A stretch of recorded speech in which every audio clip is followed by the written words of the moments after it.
किनभने म बच्चामा चाहिँ यो रुखको टुप्पाबाट खसेँ कि गाई यो रुखको सबभन्दा टुप्पाबाट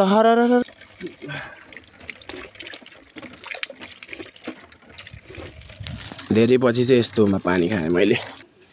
हाँस्दैन त ल सुल्टिएर एकचोटि यार सो गाइजहरु न्यू डे न्यू ब्लग सबैजनालाई वेलकम छ अभिषेक खुलाल गुरुङ युट्युब च्यानलमा अनि आज चाहिँ म छु गाउँतिर अनि गाउँतिर आज चाहिँ मासु हन्टिङ हान्न जानु लाग्यो तर म यहाँ चाहिँ खतरा ठाउँमा आइपुगेँ क्या किनभने म बच्चामा चाहिँ यो रुखको टुप्पाबाट खसेँ कि गाई यो रुखको सबभन्दा टुप्पाबाट खसेर यहाँनिरको रुखमा झुन्डेर तल खसेको सिधै झरेको अहिले त मेरो भ्लग कसैले हेर्न पाउने थिएन जस्तो सबैजना सन्चै हुनुहुन्छ होला अनि आज चाहिँ मैले भ्लग खतरा ठाउँबाट सुरु गरिदिएको अनि म जाँदैछु मासु हन्टिङ अनि मासु त डेली छ नि मैले अहिले गोठालो कामै गर्नु छोडिदिएँ भने जस्तै मासु मात्रै खाने काम भइरहेको छ अनि गाउँ आएको झन् पेट लागेर यस्तो भएको छ कि अनि म त जाँदैछु गाउँतिर हेर्दै गर्नु होला भिडियो कस्तो हुन्छ होइन सो गाइजहरु म चाहिँ अहिले यतातिर छु तर मेरो भ्लगमा चाहिँ जहाँबाट जहिले देखाए पनि एउटै ठाउँमा देख्ने अनि सो जताबाट देखाए पनि त्यो डाँडाहरू चाहिँ देख्ने हो अनि आज मसँग चाहिँ छ यो हिजो मसँग क्यानिङबाट हान्ने चाहिँ फटा हो अनि हामी जाँदैछौँ अनि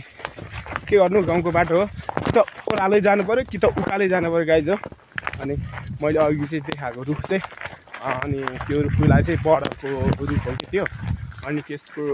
त्यो चाहिँ अनि पानी पर्ने टाइम जस्तोमा चाहिँ त्यो फल्छ कि अनि त्यो फलेको थियो अनि बाख्रा लाएर चाहिँ अनि त्यो टिप्न गएको अनि चिप्लो चिप्लो थियो रुख म सर्लकै त्यो रुखको टुप्पाइबाट खसेको कि त्यो चाहिँ कति छ भने 2 घरको हुन्छ नि गाउँतिर घर चाहिँ 2 घर भन्दा नि अग्लो छ कि त्यो रुखबाट चाहिँ खसेर बस्दिएको म गाइजहरु सो हामी हिँड्दैछु बाटोमा त्यो बाटो चाहिँ पहिले हामी लोत हिँड्थ्यो खोला जाँदा यताउता खोला जाँदा चाहिँ लोत्तु हिँड्थ्यो तर आजकल चाहिँ यो बाटो नहिँडेको धेरै भयो आज चाहिँ धेरै वर्षपछि चाहिँ यो बाटो हिँड्दैछु बाटो चाहिँ यस्तो डेन्जर छ कि धेरै टाइमपछि हिँड्दैछु यो बाटो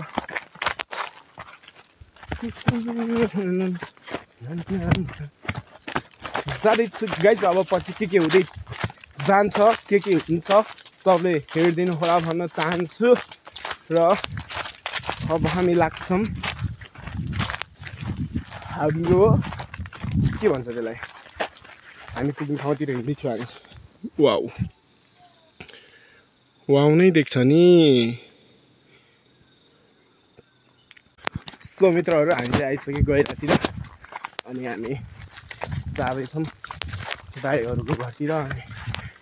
प्राय अहिले चाहिँ गाउँमा चाहिँ सर्लक्कै मकैबारी मात्रै छ कि अनि हामी चाहिँ एउटा चिज देखेको चाहिँ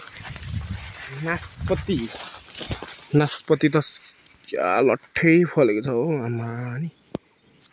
बब्बाल फलेछ हौ यो नासपति चाहिँ अनि दामी फलेको छ नासपति यो बारी चाहिँ कसले कमाएको भन्ने कुरा हो नत्र नि यो चाहिँ हाम्रै माथिको गाउँतिरको साथीहरूको बारी हो अनि तर अहिले चाहिँ यो बारी कसले कमाछ त्यो बारी कसले मकै रोपेछ भन्ने कुरा चाहिँ मलाई ठ्याक्कै थाहा भएन नत्र चाहिँ यो चाहिँ हाम्रै साथीहरूको बारी हो अनि ऊ साथी चाहिँ काठमाडौँतिर छ कि अनि हामी यतातिर आइसक्यौँ लगाएर त गाइज गाउँमा चाहिँ यस्तो हुन्छ गोठहरू यस्तो हुन्छ हेलो सोल्टी सो म चाहिँ यस्तो खतरा गहिरामा छु कि अहिले अनि म लाग्दैछु अब डेन्जरस ठाउँतिर लाग्दैछु अनि यहाँ चाहिँ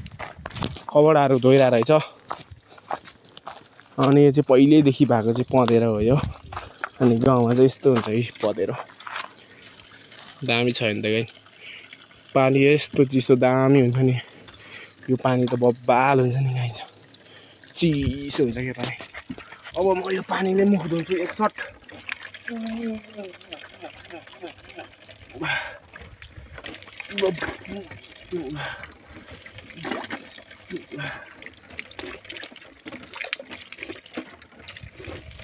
धेरै पछि चाहिँ यस्तोमा पानी खाएँ मैले मस्त भएको चिसो फ्रिजमा राखेको छु अघि पानी मासतिर हेर्ने भने चाहिँ यस्तो रुखहरू छ अनि यताबाट यस्तरी हेर्ने भने चाहिँ यहाँबाट चाहिँ खासै ठाउँ देख्दैन खतरा गहिरोमा पुगिसक्यो अनि यो बाटो गयो भने चाहिँ ठ्याक्कै खोला पुग्छ अनि तर हामी यो बाटो नहिँडेको चाहिँ धेरै वर्ष नै भयो अब अलि दिनमा मिल्यो भने खोला जान्छु अनि प्लुडुङ पौडी खेल्नुपर्ने हुन्छ खोलामा सो म चाहिँ अहिले गहिरातिर छु अनि फेरि एकछिनमा चाहिँ फर्किन्छु घरतिर भन्ने लागिरहेछ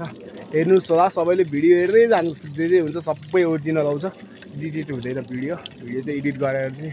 हाल्न चाहिँ मलाई खासै एडिट गरेर हाल्न आउँदैन सो जस्तो ओरिजिनल भिडियो आउँछ है गाइज सो हामी चाहिँ मिठो चिसो पानी खाएर चाहिँ अब हामी गाउँतिर लाग्दैछु अनि गाउँतिर चाहिँ घर पनि छुट्टा छुट्टी हुन्छ कि यहाँ चाहिँ एउटा डेन्जर व्यक्ति चाहिँ लुकेर बसिरहेछ कि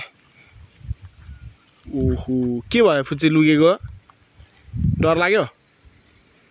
यस्तो फेरि ओह्रालो झऱ्यो फेरि उकालो चढ्दैछु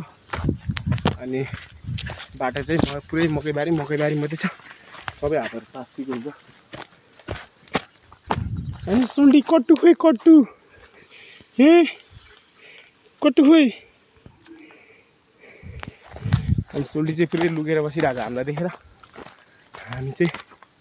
भिडियो गर्दै हिँडिरहेको छौँ के गर्नु गाउँतिर यस्तै हो गाइज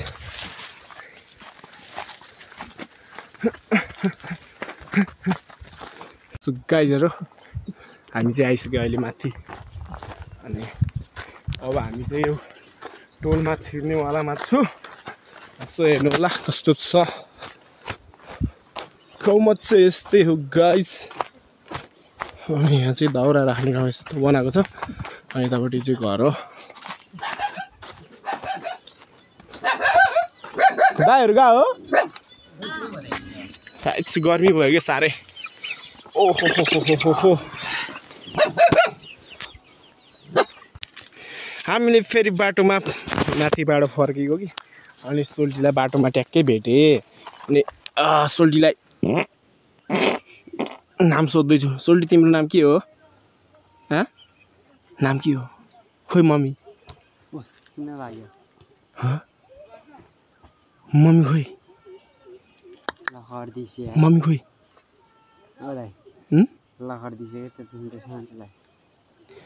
एमे सोल्टी त बोल्दैन नि अनि डर लाग्यो सोल्टी हाँस्दैन त ल सोल्टी यार एकचोटि यार सो गाइजहरू अनि अहिले बसिसकेको छ साथ अनि हामी चाहिँ मासु लिएर आएको दुईवटा बोरामा यतापट्टि छ नामले यतापट्टि छ पुजारे अनि म चाहिँ यतापट्टि छु मासु धन्दा पनि हान्न पर्यो के गर्नु यस्तै छ सो अब चाहिँ हामी घर जान्छौँ अनि मासुलाई चाहिँ भुटा बनाएर जाँडसँग हान्नुपर्ने हुन्छ सो गाइजहरू अनि मैले चाहिँ मासु धन्दा हानिसकेँ आजको भिडियो चाहिँ खासै इन्ट्रेस्टिङ नभए पनि सबैजनाले हेरिदिनु होला भन्न चाहन्छु अब ग्याप राख्नुभन्दा नराख्नु ठिक हो नि त त्यही भएर मैले चाहिँ भिडियो हालिदिन्छु सबजनाले हेरिदिनु होला यदि नयाँ भ्युअर्स हुनुहुन्छ भने सबजनाले सब्सक्राइब गरिदिनु होला भन्न चाहन्छु आजको भिडियो चाहिँ यतिकै हस्त धन्यवाद।